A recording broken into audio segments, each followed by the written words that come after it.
Hello everybody! Welcome back to my hair transformation. Today, andito si Mavi. So ngayon magka-dark na kami. So ang gupit pala namin ngayon is medyo slick lang.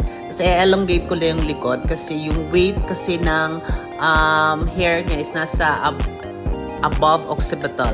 So tatanggalan ko lang ng weight ng konti para ma-elongate, para proportion siya ng konti. Kasi it adds more height pag natanggalan ng volume above occipital.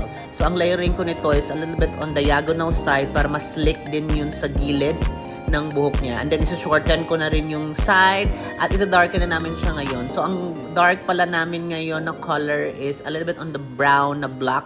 Pag nailawan mo ka siyang brown, but pag walang ilaw masyado, nagba-black siya.